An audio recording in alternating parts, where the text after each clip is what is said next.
বিপদের মধ্যে ফের বিপদ। মায়ানমারে ফের ভূমিকম্প। মৃতের সংখ্যা ছাড়ালো ৩,০০০। সাময়িক যুদ্ধবিরতির সিদ্ধান্ত জুন্টা সেনার। কিছুক্ষণ আগেই প্রবল ভূমিকম্পে কেঁপে উঠল নদী পুকুরের জল। ভেঙে পড়ল একের পর এক ঘরবাড়ি। আতঙ্কে ছোটাছুটি মানুষের। মাত্র এক সপ্তাহের মধ্যে পরপর ১৫ বার কম্পন হয়েছে সে দেশে। ভূমিকম্পে তছনছ হয়ে গিয়েছে বিস্তীর্ণ এলাকা। ভেঙে পড়েছে বহু ভবন, রাস্তাঘাট এবং সেতু। আহত হয়েছেন প্রায় ৪,৫০০ মানুষ। খোঁজ মিলছে না ৪০০রও বেশি মানুষের। ভয়ঙ্কর এই ভূমিকম্পের জেরে সকলেই ঘর থেকে দ্রুত বাইরে বেরিয়ে আসেন।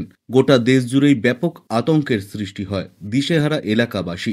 তবে ভয়াবহ এই ভূমিকম্পটি কখন ঘটেছে, কোথায় ঘটেছে, এই ভূমিকম্পের ফলে কতজন আহত এবং কতজন নিহত হয়েছেন, কি জানা যাচ্ছে এই মুহূর্তে, কি জানিয়েছে সে দেশের সরকার, জানিয়ে দেব সম্পূর্ণ বিস্তারিত ভিডিওতে। তাই অবশ্যই ভিডিওটি শেষ পর্যন্ত দেখবেন এবং আপনি আপনার জেলার নাম ভিডিওর কমেন্ট বক্সে কমেন্ট করে আমাদের জানিয়ে দেবেন। আপনার জেলার নতুন কোনো খবর বেরিয়ে এলে আমরা আপনাকে জানিয়ে দেব। একটা ছোট্ট অনুরোধ আপনার কাছে, ভিডিওটিতে একটি লাইক করবেন এবং আপনি এই চ্যানেলটিতে নতুন হলে চ্যানেলটিকে সাবস্ক্রাইব করে পাশের বেল বাটনটি বাজিয়ে দেবেন পরবর্তী খবরগুলো সবার আগে দেখার জন্য। গেল শুক্রবারের জোরালো ভূমিকম্পের পর থেকে এখনো মাঝে মাঝে কম্পন অনুভূত হচ্ছে মায়ানমারে। গতকাল রাতেও ভূমিকম্প অনুভূত হয়েছে মায়ানমারে। ন্যাশনাল সেন্টার ফর সিসমোলজির দেওয়া তথ্য অনুসারে এই কম্পনের মাত্রা ছিল ৪.৮।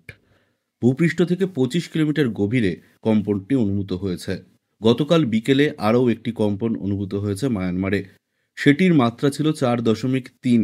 ভূমিকম্পে বিধ্বস্ত মায়ানমারে মৃতের সংখ্যা ক্রমশ বৃদ্ধি পাচ্ছে। গেল শুক্রবার থেকে আজ পর্যন্ত ৩,০০০-এরও বেশি মানুষের মৃত্যু হয়েছে। মায়ানমারে এক গৃহযুদ্ধের পরিস্থিতি চলছে। তার মধ্যেই ভূমিকম্পের পরিস্থিতি আরও উদ্বেগজনক হয়ে উঠেছে। জুন্টা বিরোধী ডিফেন্স ফোর্স আগেই ভূমিকম্প পরিস্থিতিতে যুদ্ধবিরতির ঘোষণা করেছিল। বুধবার মায়ানমারের জুন্টা সেনা সাময়িক যুদ্ধবিরতি ঘোষণা করেছে। গেল শুক্রবার সকালে প্রথমে ৭.৭ মাত্রার ভূমিকম্পে কেঁপে ওঠে মায়ানমারের মাটি। তারপর থেকে পরপর ১৫ বার ভূমিকম্প অনুভূত হয়েছে সে দেশে। ভূমিকম্পে তছনছ হয়ে গিয়েছে বিস্তীর্ণ এলাকা। ভেঙে পড়েছে বহু ভবন, রাস্তা এবং সেতু। আহত হয়েছেন প্রায় ৪,০০০ মানুষ। খোঁজ মিলছে না ৪০০রও বেশি মানুষের। এরই মধ্যে বুধবার মায়ানমারের এক হোটেলের ধ্বংসাবশেষ থেকে জীবিত অবস্থায় উদ্ধার করা হয়েছে এক যুবককে। শুক্রবারের এই ভয়াবহ ভূমিকম্পের প্রভাব পড়েছে পার্শ্ববর্তী দেশ থাইল্যান্ডেও। থাইল্যান্ডের রাজধানী ব্যাংককে এক নির্মীয়মান ৩০ তলা ভবন ভেঙে পড়েছে। সেখানে বহু মানুষের মৃত্যু হয়েছে বলে জানা গিয়েছে।